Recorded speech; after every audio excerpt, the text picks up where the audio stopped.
Hi guys, today I'm going to be reading a chapter of my sister Jodie to you. Hope you enjoy. Please subscribe and like. Chapter 1. Jodie. It was the first word I ever said. Most babies list Mama or Dada or Drinky or Teddy. Maybe everyone names the thing they love best. I said Jodie, my sister.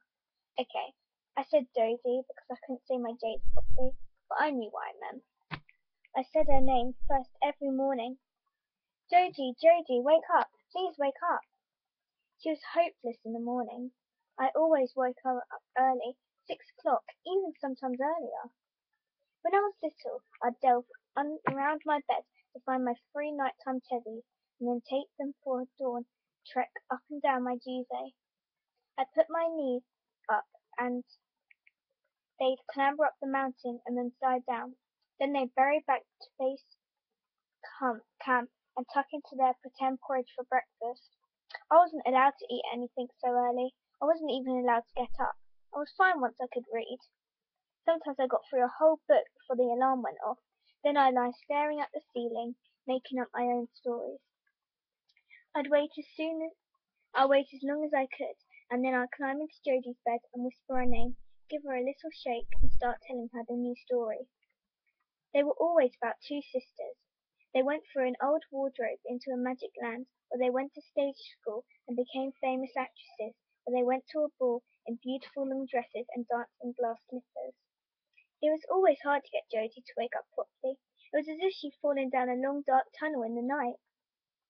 It took her ages to crawl back to the surface, but eventually she opened one eye and her arm went round me automatically. I'd cuddle up and carry on telling her the story. I'd had to keep nudging her and saying, "You still are awake, aren't you, Jodie?"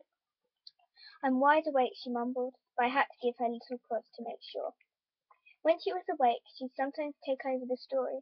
She'd tell me how the two sisters ruled over the magic land as twin queens, and they acted in their own daily television soap, and they danced with each other all evening at the ball until way past midnight. Jodie's stories were always much better than mine. I begged her to write them down, but she couldn't be bothered. "You write them down for me," she said. "You're the one that wants to be the writer." I wanted to write my own stories and illustrate them too. "I can help you with the ideas," said Jodie. "You could do all the drawings and I'll do the colouring in." "So long as you do it carefully in the right colours," I said, because Jodie always nearly went over the line, and sometimes she coloured faces green and hair blue just for the fun of it. Now let me just quickly say I won't be able to read the whole chapter because there's quite a few pages, but I'll read a few more. "Okay, Miss Picky," said Jodie, "I'll help you out, but that won't be my real job. I'm going to be an actress. That's what I really want to do. Imagine standing there all lit up with everyone listening, hanging on your every word. Maybe one of the stories could be turned into a play, and then you could have the star part.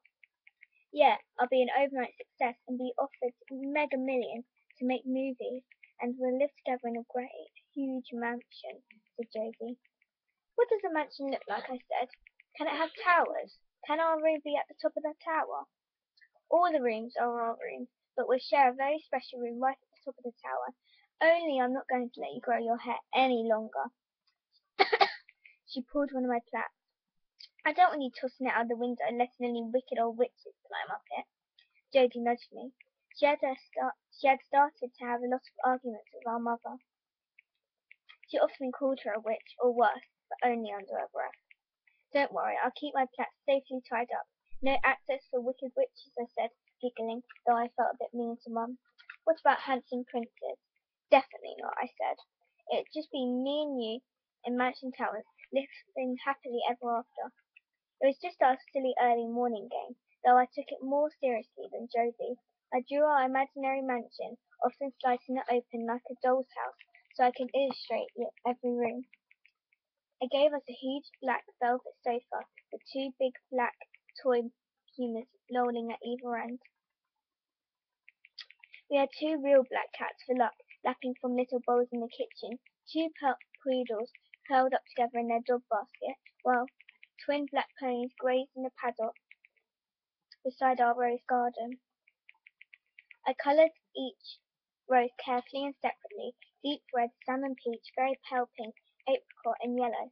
I even tried to do every blade of grass individually, but had to descent after dabbing delicately for half an hour, my hand aching.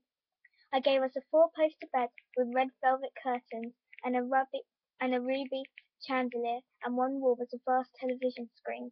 We had a turquoise swimming pool in the basement with our twin pet dolphins, and a roof garden between the towers where skylarks and bluebirds skimmed the blossom trees. I printed the title of each of our books in the library in weeny writing, and drew every item of food on our kitchen shelves. I gave us a playroom with a trampoline and a trapeze and jukebox, and one of those machines you get at the seaside where you have to maneuver a crane to pick up little fairy teddies. I drew tiny teddies of every colour of the rainbow, and I had a shelf of big teddies in our bedroom, and a shelf of old-fashioned dolls with real hair and glass eyes, and a splendid rocking horse big enough for both of us to ride on.